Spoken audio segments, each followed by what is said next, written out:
The Evangelical Theological Society meeting, and I'm here with the wonderful Dr. William Lane Craig. Now, people always ask me, what do you listen to, Frank? I always listen to Reasonable Faith. ReasonableFaith.org, you got to listen to the podcast. Bill Craig has been doing this for years, and you're a great inspiration to me, Bill. Oh, well, Every time I go on a college campus, much of what you say is playing in my head, particularly with regard to the cosmological argument. So let's talk cosmological argument. All right. You know something about that, right? Yes. Bill, what is the history of that argument? How far back does it go? Oh, it really extends very far back toward the very beginning of Christianity, actually. Early Christian commentators disputed the Greek doctrine of the eternity of matter. According to Aristotle, the universe has always existed, and the role of God is simply to provide order in the eternal cosmos. And Christians understood that this was inconsistent with the Jewish doctrine of creation out of nothing. And so they began to devise various philosophical arguments against the infinitude of the past. And this then was developed during the Middle Ages by medieval Islamic and Jewish philosophers, and then bequeathed back to Western Latin-speaking theologians during the Middle Ages. So it has a long history.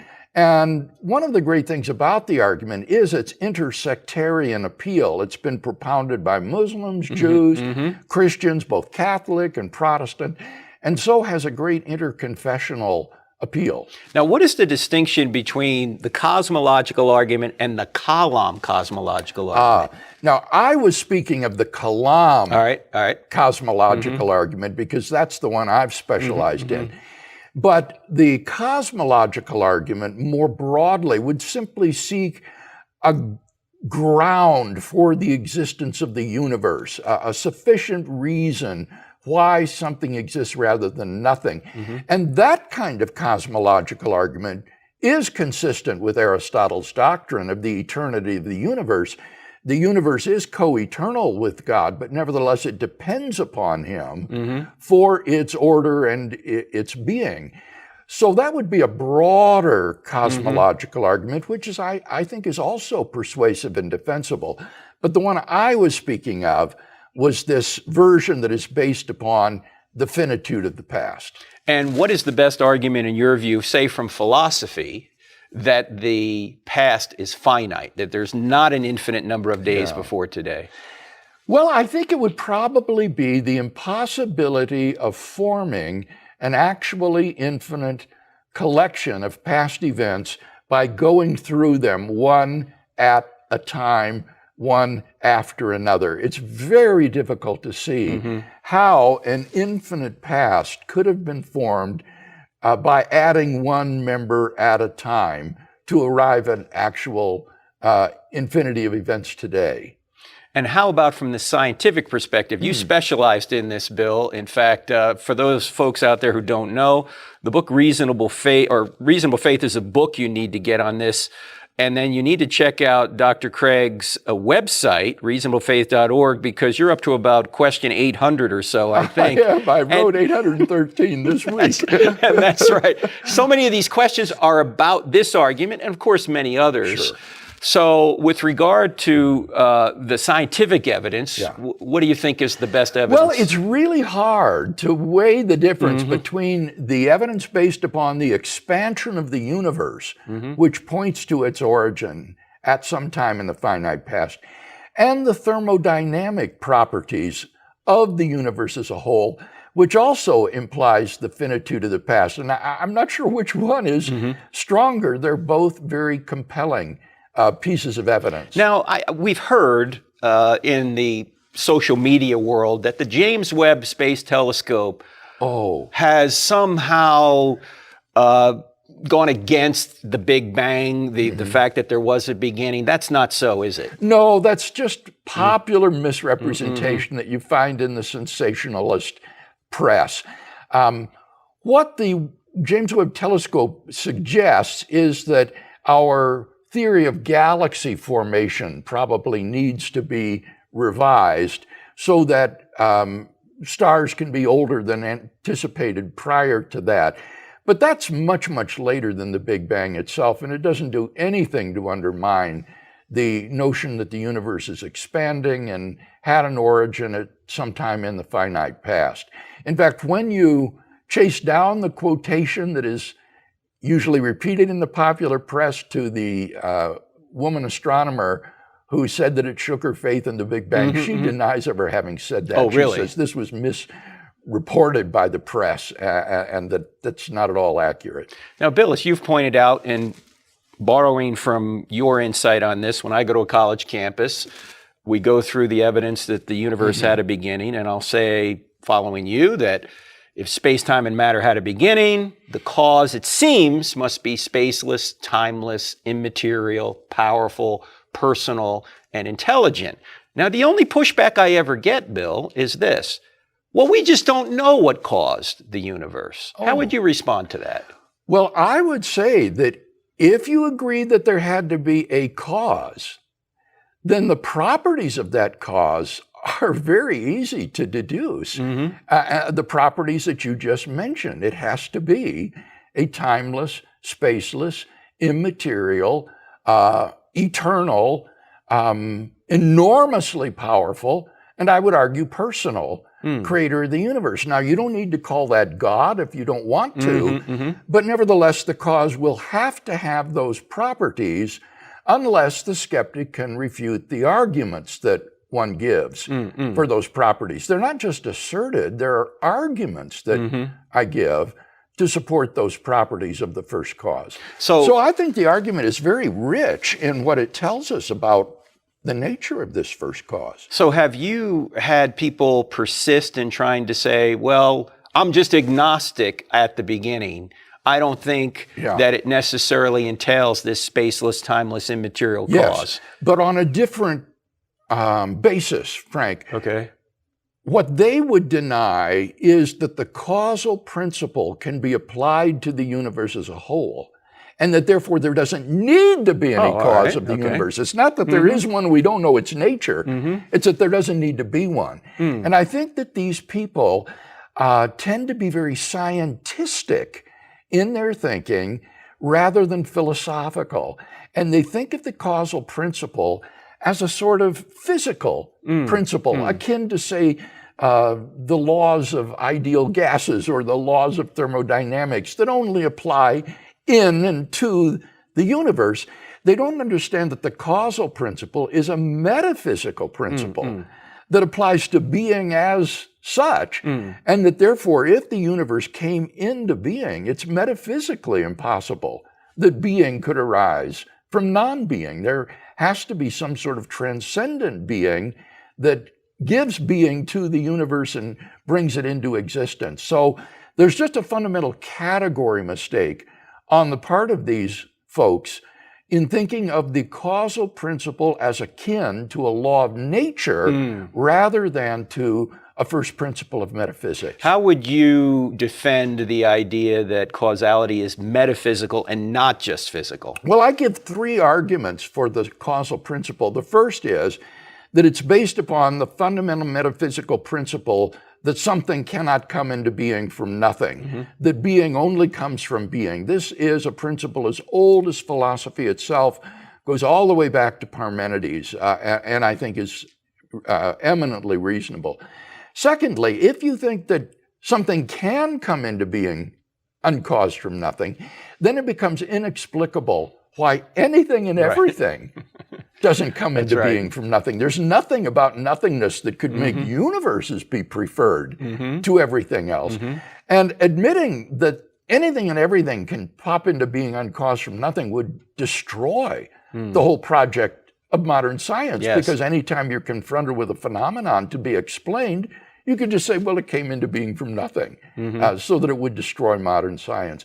And then the third one would be a more inductive scientific argument, namely that when we look at things that begin to exist, we find they inevitably have causes.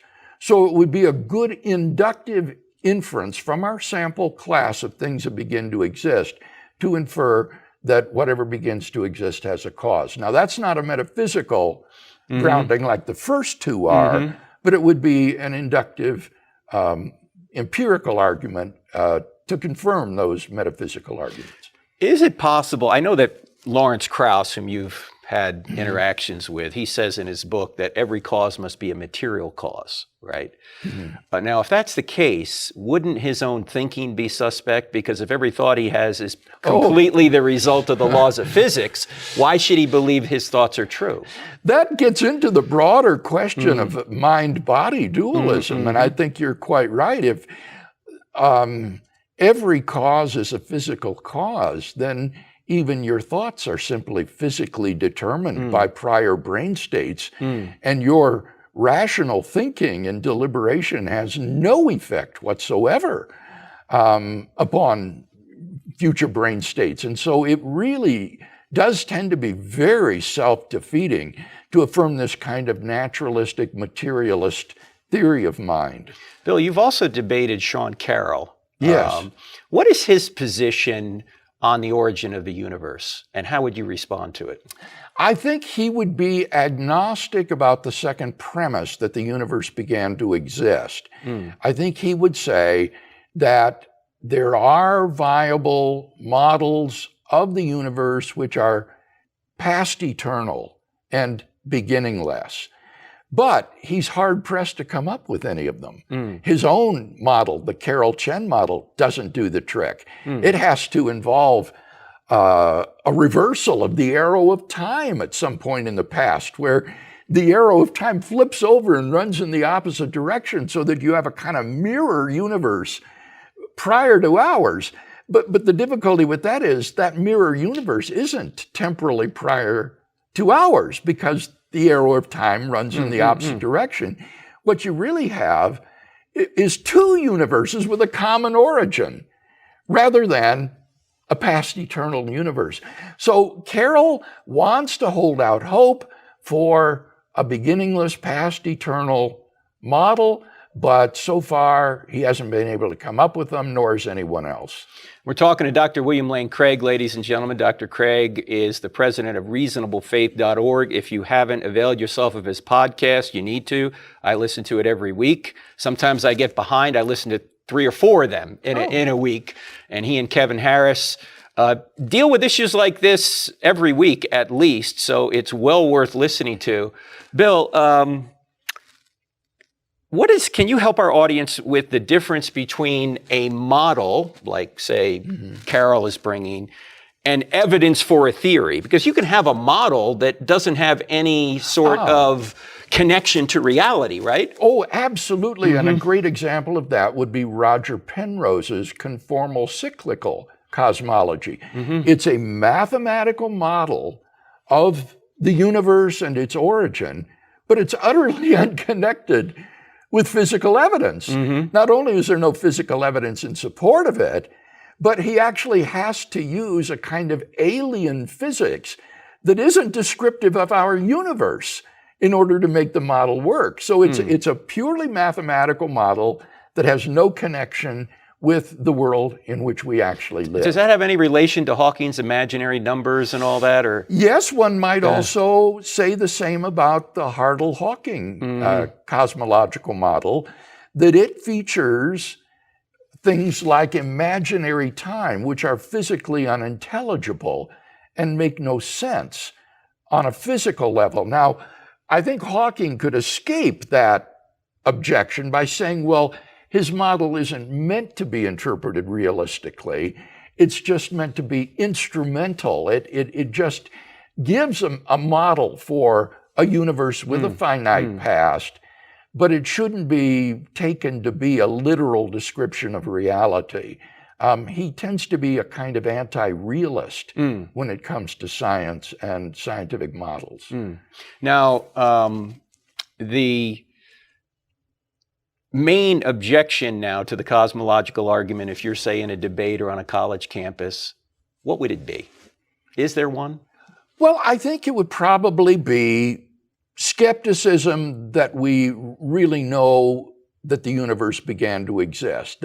they would say science is so uncertain, and therefore Science is so uncertain. When it comes to evolutionary theory, that's right. Science, it was won today, and another victory in the battle between science and religion has been won. That's right. But then when it comes to cosmology, we hear all of these grave misgivings about the uncertainty of science and how tenuous and provisional it is, even though the empirical evidence in support of the expansion of the universe and the thermodynamic properties of the universe are very powerful. But I think that most laymen, and particularly most students, don't know anything about this. And so they have just a kind of native agnosticism or skepticism where they say nobody knows, and they don't care to look into it. They don't know anything about the evidence. And so it's just a kind of ignorant skepticism that really doesn't have much basis to it. Now, sort of a sister argument to the cosmological argument is the fine-tuning of the universe. What would you say are the main tenets of that? I know there's the fine-tuning of the initial conditions, and then there's fine-tuning of the current conditions, or how would you put that, Bill? I would say that there are two elements in our description of nature that exhibit this sort of incredible fine-tuning for intelligent life. One would be the constants of physics, like the gravitational constant, that appear in the laws of nature. And then the other thing would be these arbitrary physical quantities that are just put in as initial boundary conditions on which the laws of nature then operate. And if these constants and quantities are not exquisitely finely tuned in their values, then the universe would be life prohibiting instead of life permitting. And I have been amazed, Frank, in my recent study of the fine-tuning argument and bringing myself up to date on the literature, at how favorably this argument is viewed today, even by atheists and agnostics. They will frequently admit that of all the arguments, it is the fine-tuning argument that does provide credible evidence for the existence of a transcendent designer of the universe. Now, they'll quickly add that there might be countervailing evidence, say the problem of evil, or something like that, that will outbalance the argument from fine-tuning. But taken as an argument on its own merits, they are, many of them, prepared to say, yes, this is strong, confirmatory evidence that there is a designer of the universe. Is that what you would think that Dawkins and, say, Krauss were referring to when they said one could make a case for a deistic creator who created the universe, fine-tuned it, but has left it? Is that what they're looking at? That would fit in with that attitude, wouldn't it? Although even that would be a huge concession. Of course, to say there's a cosmic creator and designer of the universe who may, for all we know, also have revealed himself in human history, depending on what the evidence says about that. Now, when you say the quantities, were you speaking of, say, when Hawking says if the expansion rate of the universe was different by 1,000 million second after the Big Bang, the universe would have collapsed back on itself or never developed galaxies? Is that a quantity there? Yes, that would be a quantity. All right. Particularly related, say, to the density of the universe. These are arbitrary numbers, contingent numbers, or the ratio between the proton and the neutron, the mass ratio, or the balance of matter over antimatter in the early universe. These aren't constants, but they are initial conditions on which then the laws of nature operate to produce the universe that we see today. And the biggest counter to this is apparently the multiverse. Yes, that's right. So how would you respond to that? Well, I think that Roger Penrose has provided a devastating argument against using the multiverse to explain fine-tuning, and that is, to cut to the chase, that not every observable universe is fine-tuned. You don't need to be fine-tuned to have observers in the universe. You can have freak observers, often called Boltzmann brains, which are just brains that fluctuate into being out of the quantum vacuum with illusory perceptions of the external world. Like they're in the Matrix or something? Exactly. Okay. Exactly. All right. And the fact is that if there is a multiverse, then we have no way to know whether or not we are ordinary, good, respectable observers as we think, or whether or not we're Boltzmann brains with illusions of an external world around us. And there's no way to disprove that we are these freak observers. And so the multiverse hypothesis leads immediately to utter skepticism about all of our sensory perception of the external world. And this is a real crisis for those who would want to use the multiverse to explain away fine-tuning. Well, what evidence could there be for a multiverse, Bill? Can we witness any of these other universes? Or No, not directly. Okay. The best hope would be that there would be some sort of indication in our universe that it has somehow causally interacted with one of these other universes. Right. But these are very tenuous and speculative.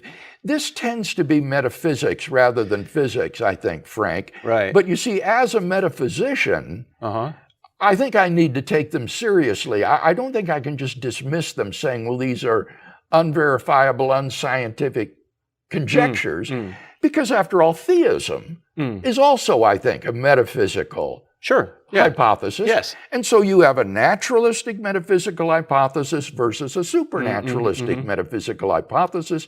And I think that it, as such, they are on a par and need to be weighed by which one provides the better explanation. And as I say, the naturalistic multiverse metaphysical hypothesis leads to utter skepticism about our sensory knowledge of the external world, and therefore is a disaster.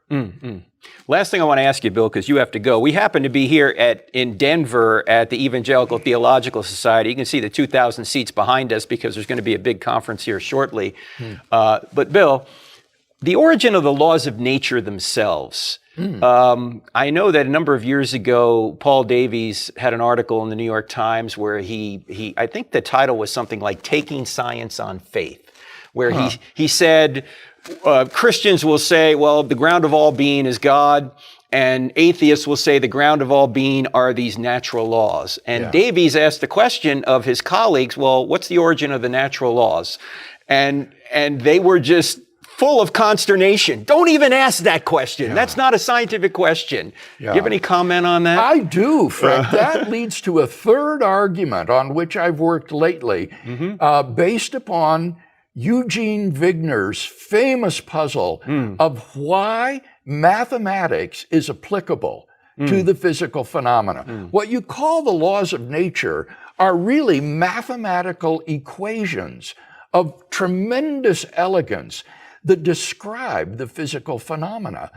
And no one knows, apart from theism, why nature and these physical phenomena would conform to these mathematical equations when mathematics has no causal influence upon the world. Right. If mathematical objects exist, they're just abstract, causally effete objects beyond space and time that have no causal impact upon the world. So why is it that the universe, that the physical phenomena are describable by these elegant mathematical laws of nature?